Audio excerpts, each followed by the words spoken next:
Bonjour à toutes et à tous, je suis Mathieu et vous êtes bien sur le répondeur des Human Coders. Je suis content d'être avec vous pour cette nouvelle édition de ce podcast où l'on va parler de techno, de pratiques de développement ou de sujets plus généraux mais toujours en lien avec l'informatique. Le concept de ce podcast est assez simple. Dans chaque épisode, je vous pose une question et vous pouvez me répondre par vocal. Aujourd'hui, je voudrais vous parler des conférences et des meet-up. Personnellement, ces événements ont pris une place importante dans ma vie de développeur. Ça fait 18 ans que je participe à des meet-up comme Paris.js, Paris.RB ou encore les Human Talk. C'est un bon moment pour faire des rencontres et échanger sur ce qui se fait actuellement. J'ai des super souvenirs de confs comme Dodge.js, DevFest ou encore Devox, où c'était l'occasion de retrouver des connaissances ou des amis que j'avais pas revus depuis des mois ou des années. Je me souviens aussi de moments sympas lorsque j'étais orga des Human Talk à Paris, et que l'on passait le bonjour en live aux autres villes comme Grenoble, Toulouse ou Angers avant de débuter les talks. Il y avait une super ambiance et c'était marrant de réaliser qu'au même moment avaient lieu d'autres Human Talks dans d'autres villes.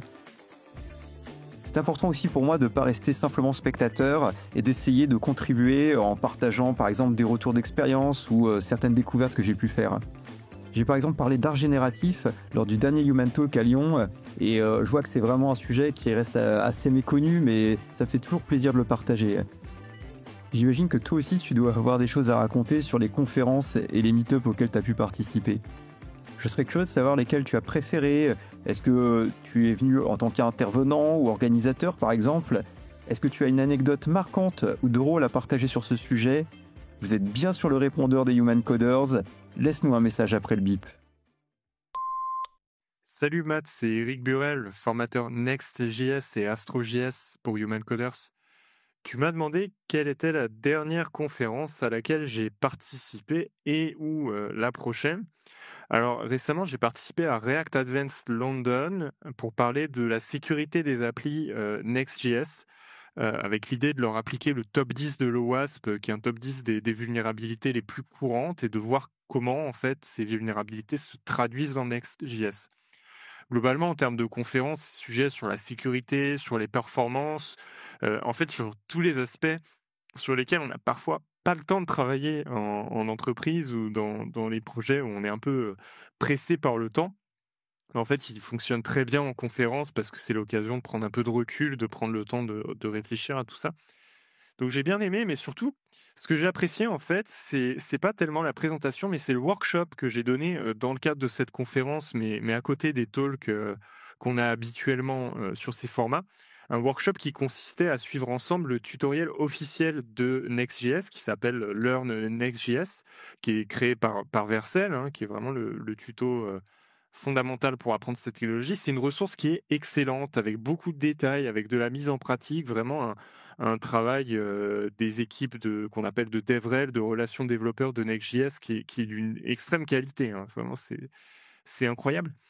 Et néanmoins, on continue à jouer un rôle super important en tant que formateur parce que même si on est face à un tutoriel de qualité exceptionnelle, en fait, on se rend compte que les participants ont des tonnes de questions. Des questions sur les aspects techniques, des questions sur les aspects aussi d'usage, d'employabilité, de popularité des frameworks qui font partie aussi de leur vie professionnelle et qui ne sont pas adressés par des documentations techniques. Donc finalement, ce format où on suit tranquillement le tutoriel, mais on peut à tout moment poser des questions à un formateur, fonctionne extrêmement bien. Donc du coup, je vais continuer sur ce format et on va proposer un workshop du même type pour React Summit fin mai. Donc voilà, j'ai vraiment eu un feedback positif sur les workshops et pour tous ceux qui prévoient d'assister à une conférence, je les invite vraiment à regarder tous ces petits événements autour de la conférence. Généralement, ils sont très intéressants. C'est vraiment un bon moment pour découvrir une technologie ou pour pratiquer. Voilà, à plus. Salut Mathieu, c'est Camille, ton associé. Je trouve que la question de conf, elle est super intéressante. Moi, mon lien avec les confs, il remonte à une conf qu'on a montée ensemble. C'était un peu avant qu'on soit diplômé, dans le stage de fin d'études, où un beau jour, notre patron, on était vraiment dans une petite boîte, et notre patron nous dit «Eh, ce serait vachement sympa qu'on fasse chaque lundi matin, par exemple, une conf aux autres. Et comme ça, on se partage des connaissances». Et en fait, on était dans un incubateur d'entreprise et rapidement est née l'idée d'inviter des potes.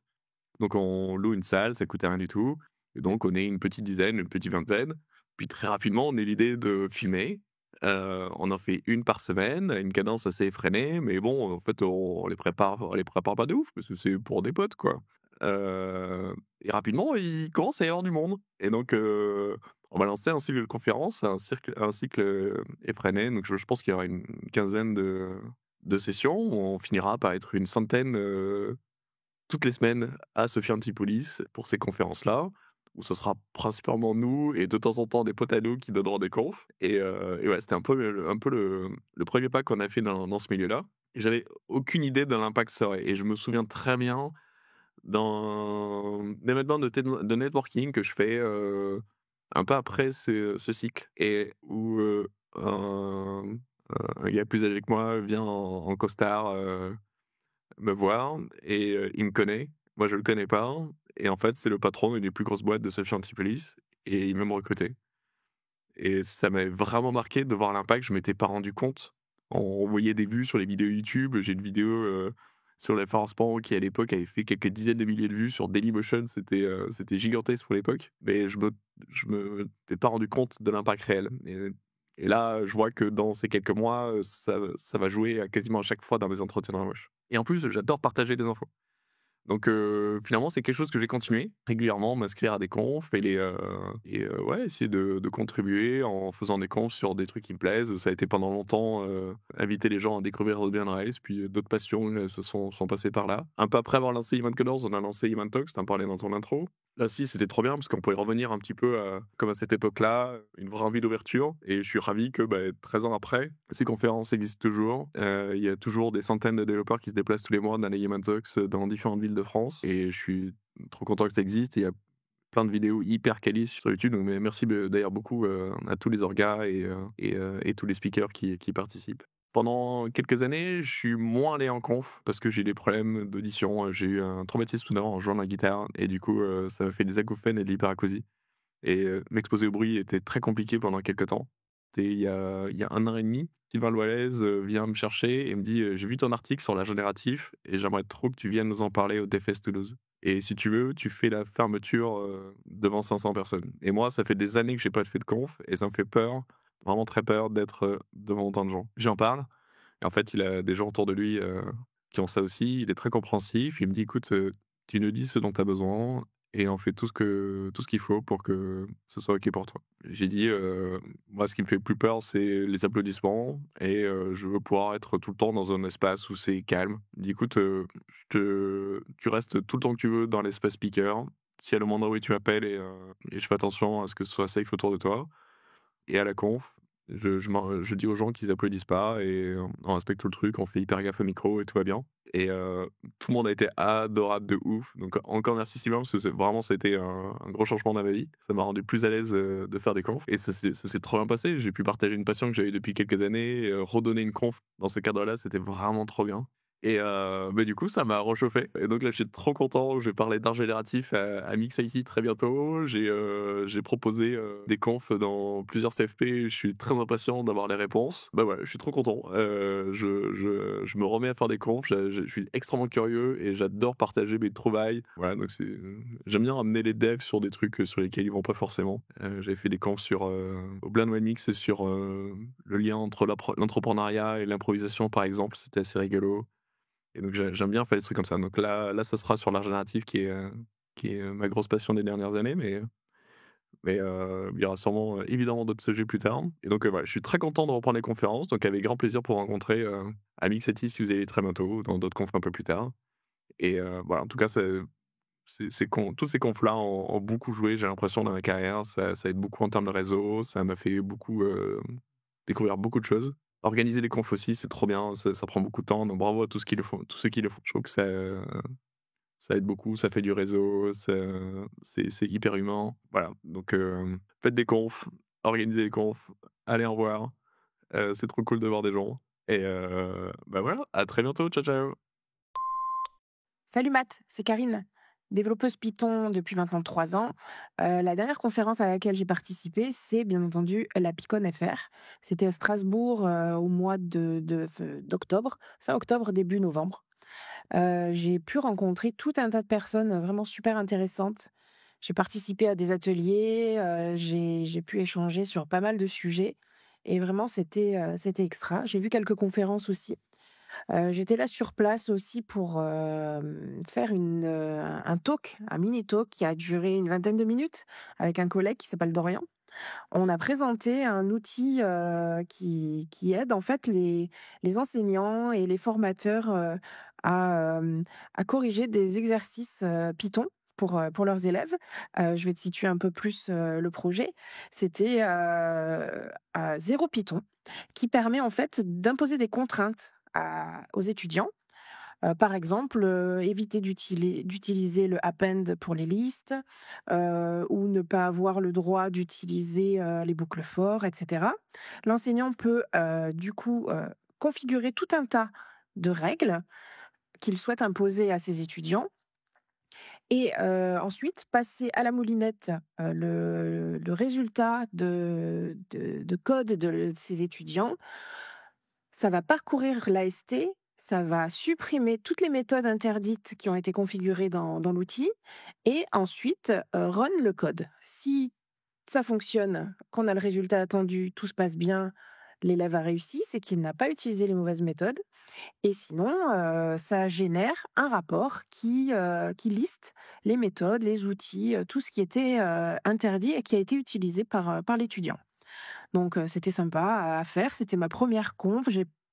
J'ai pas forcément beaucoup parlé parce que c'était à la base, quelque chose que souhaitait faire mon collègue et je l'ai accompagné, dans ce projet. C'était vraiment super, ça m'a donné envie de faire des confs moi-même.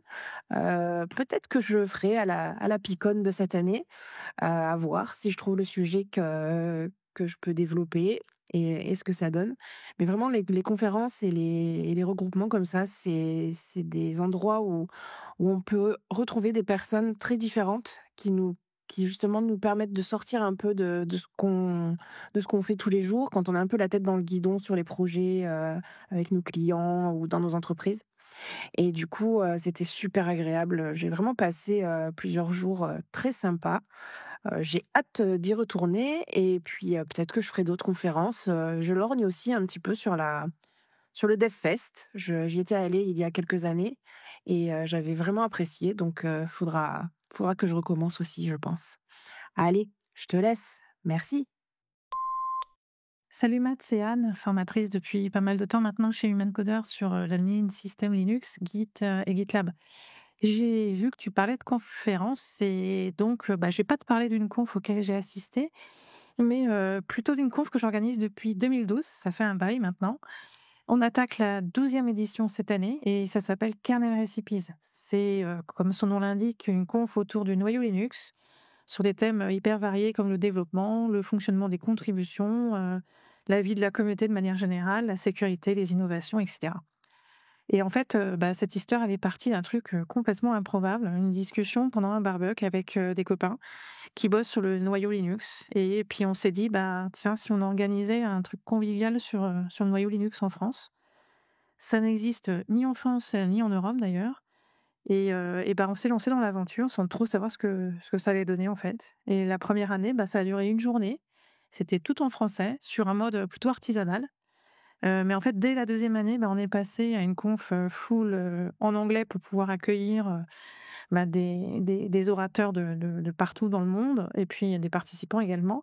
Et on est passé à 2 jours. Et 4 ans plus tard, on était sur 3 jours de conf. Alors en fait, les caractéristiques qui fait la conf aujourd'hui, qui caractérisent vraiment la particularité de cette conf, tout était là au départ. Un seul track à la fois, contrairement aux grosses conférences qu'on peut voir par ailleurs. On a vachement privilégié tout ce qui est convivialité, les échanges entre les participants et avec les orateurs. Et on a voulu, de manière tout à fait volontariste, que le nombre de participants reste restreint. Et donc, on s'est fixé un maximum, là, pour le moment, de 130 personnes, pour essayer justement de conserver cette proximité entre les participants et les orateurs. Et puis, l'autre particularité de la conf, c'est qu'on ne propose qu'un seul track à la fois. Donc, quand tu assistes à la conf, tu vas avoir l'ensemble des talks, en fait, qui sont prévus au programme. Et des talks que peut-être tu ne serais pas allé voir si, effectivement, tu avais plusieurs talks en parallèle. Et en fait, ça a beaucoup plu.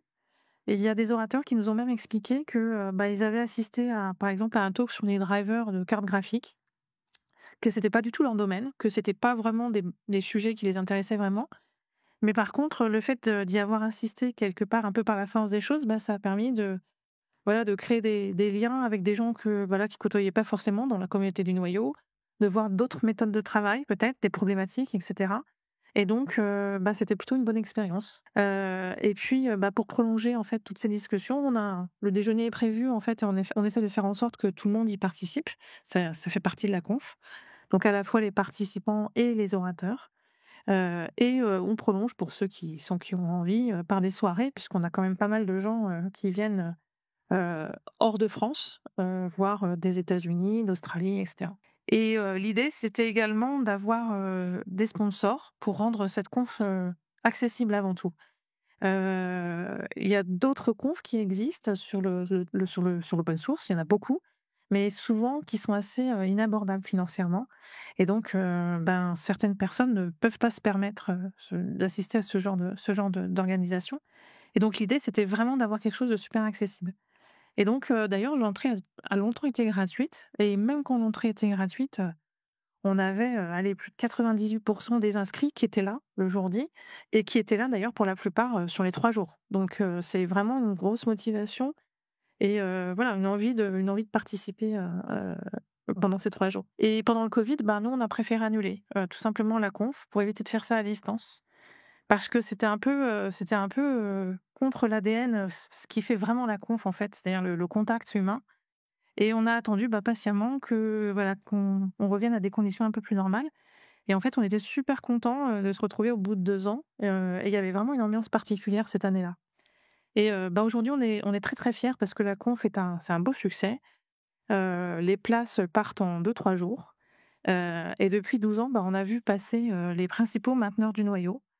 Et notre principal supporter, c'est tout simplement le numéro 2 de la communauté du noyau. Donc, on est quand même assez fiers de ça. Toutes les ressources sont en ligne, librement.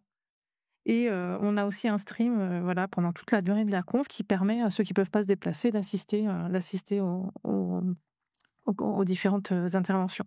Puis on a une petite French Touch qui est un serial graphiste en fait, qui passe son temps dans la salle à croquer les participants et les orateurs, histoire de laisser un petit souvenir bien sympa de la conf. La 12e édition, elle aura lieu du 22 au 24 septembre à Paris. Et au plaisir de vous croiser là-bas. Salut! Salut Mathieu, dernière fois je t'avais parlé des outils de travail que j'utilise, mais j'avais oublié de te parler de mes vacances. Parce qu'il se trouve qu'en fait l'année dernière, j'ai fait un tour d'Europe des conférences, alors plus particulièrement des conférences Angular. J'ai pas eu l'occasion d'aller dans tous les pays, mais j'ai pu d'aller découvrir des super villes, des super pays et surtout ces conférences et communautés. Et puis j'ai fini l'année dans une conférence qui s'appelle NG-Glowen. Alors NG, c'est le nom qu'on utilise pour parler des conférences Angular. Il y a NG Rome, NG Poland, NG Belgium, et ainsi de suite. Et puis Glowen, en fait, c'est de l'allemand, ça veut dire vin chaud. Et je crois que je le prononce pas tout à fait bien. Et pourquoi vin chaud? Parce qu'en fait, la conférence, elle se passe à Vienne, en Autriche. Et c'est une ville qui adore Noël, avec énormément de marchés, c'est super convivial. Et du coup, j'ai eu l'occasion d'aller découvrir cette conférence et d'aller rencontrer encore une fois, sur la fin de mon parcours, sur cette année 2024, les communautés des personnes avec lesquelles j'avais déjà interagi, avec des projets open source, avec des forums. Et puis, c'est vrai que c'est super sympa les conférences pour ça. C'est aller rencontrer les gens. Plus on va à des conférences, moins on suit les conférences, moins on suit les présentations, moi, de mon expérience, parce que on retrouve des gens, on en découvre des nouveaux. C'est un lieu de networking aussi. C'est super sympa. On a des conférences, on a des meet-up, on a même aujourd'hui des développeurs qui se regroupent avec des initiatives comme le Computer Club, où justement les gens se retrouvent juste entre eux. Il n'y a plus le prétexte forcément de conférences, de présentations. L'idée, c'est juste se retrouver finalement avec des personnes qui ont des points communs, des atomes crochus, et pouvoir parler tech, et puis plein d'autres sujets. Donc ça, c'est peut-être l'année 2024, et puis il y a 2025, je commence avec une autre démarche, puisque cette fois-ci, ça y est, moi j'organise ma première conférence, une conférence Angular qui aura lieu à Nantes le 24 mai.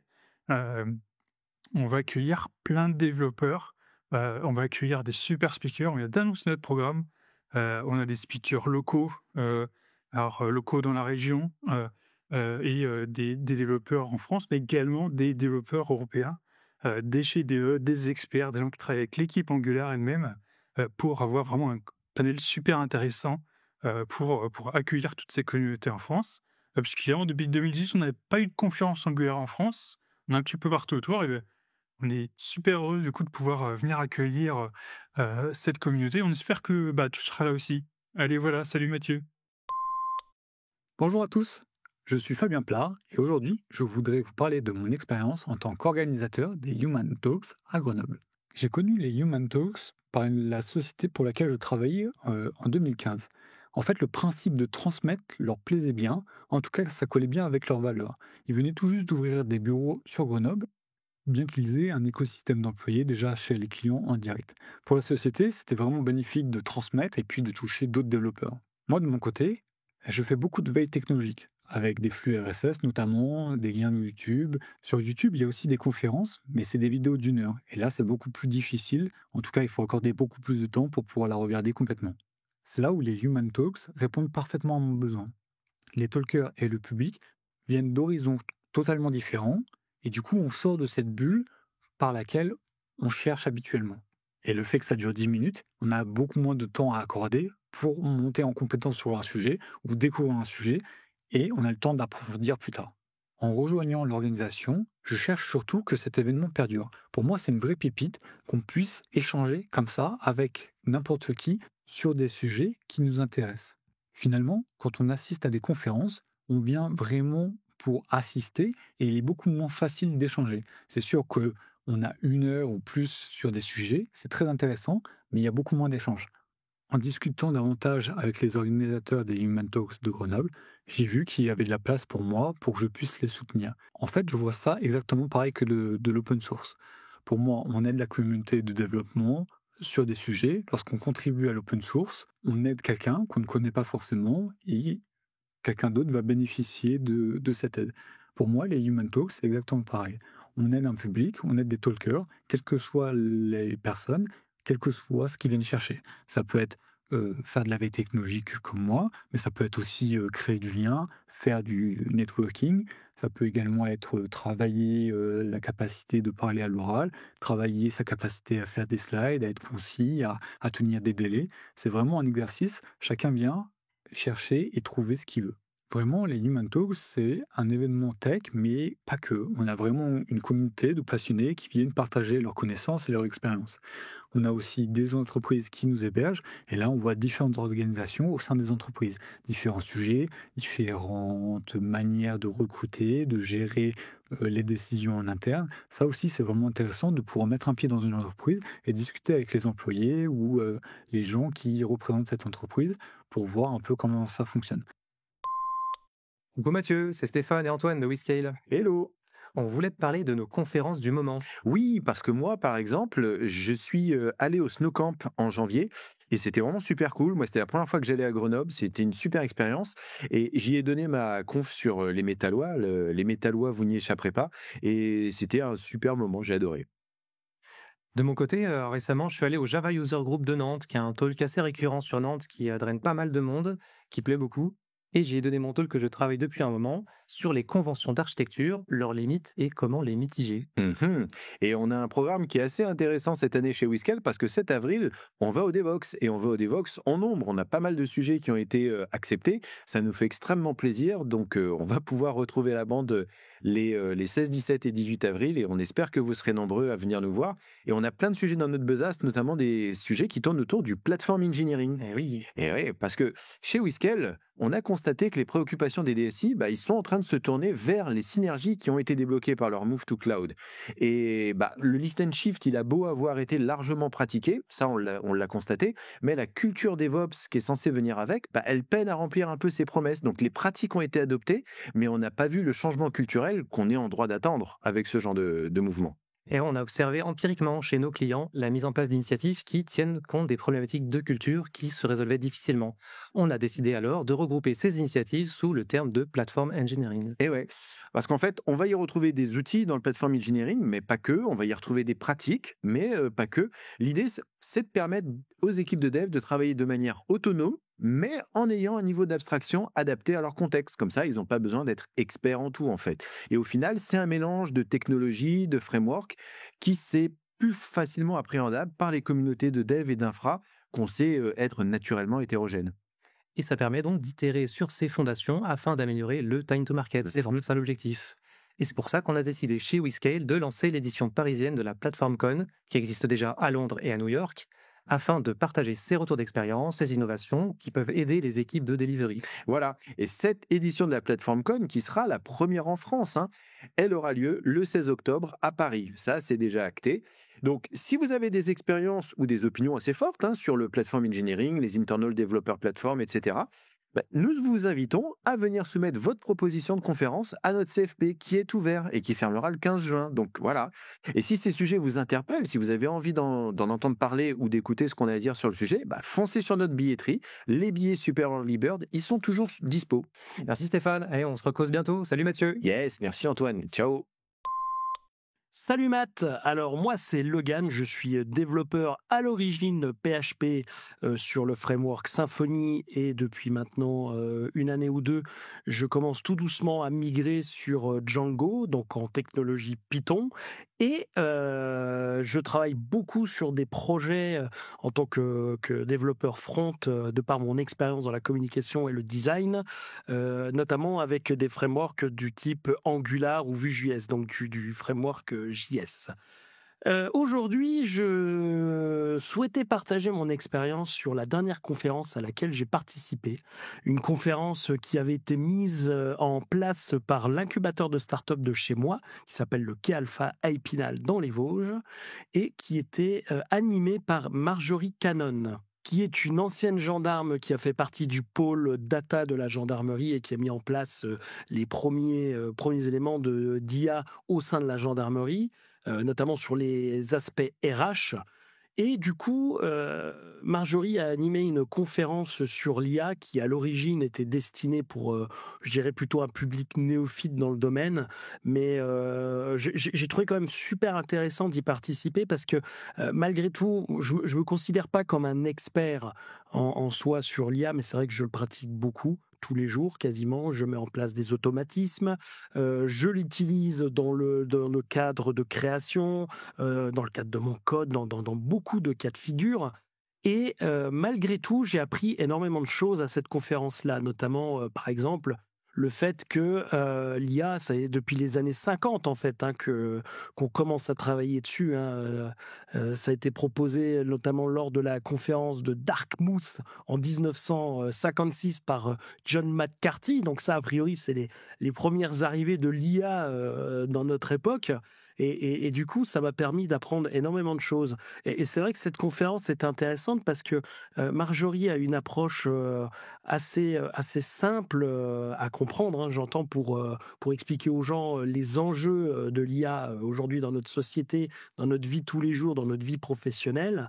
Et dans un deuxième temps, elle a expliqué comment elle intervenait au sein des entreprises pour pouvoir mettre en place des solutions d'IA.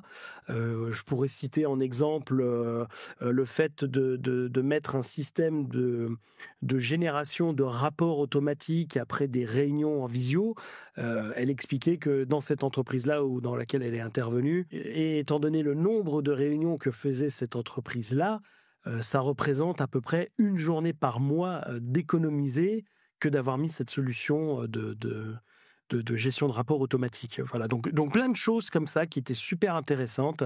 Et c'est vrai que si je dois aujourd'hui vanter les mérites des conférences, je dirais, c'est que qu'on soit professionnel ou pas dans le domaine de la conférence en question, j'invite les gens à y aller, j'invite les gens à y participer parce que, mine de rien, on apprend quand même des choses, même si c'est un domaine qu'on maîtrise, ou encore mieux si c'est un domaine qu'on ne maîtrise pas, on apprend toujours quelque chose. La vie, c'est apprendre tous les jours. Voilà, donc je ne peux que recommander de participer à des conférences pour rencontrer des gens, pour apprendre à se perfectionner sur des sujets et ne serait-ce que pour sa culture personnelle. Voilà, et je te dis à bientôt Matt et bon courage à toi. Salut! Hello, c'est de nouveau Mathieu. Merci encore pour vos messages. J'espère que vous avez eu autant de plaisir que moi à les écouter. Si vous avez aimé ce podcast, n'hésitez pas à liker ou à nous suivre sur Spotify ou Apple Podcast. Nous construisons ce podcast avec vous, donc n'hésitez pas à nous proposer des idées pour les prochains sujets ou encore à participer aux prochains épisodes sur humancoders.com/podcast. D'ici là, prenez soin de vous et je vous dis à bientôt dans un prochain épisode.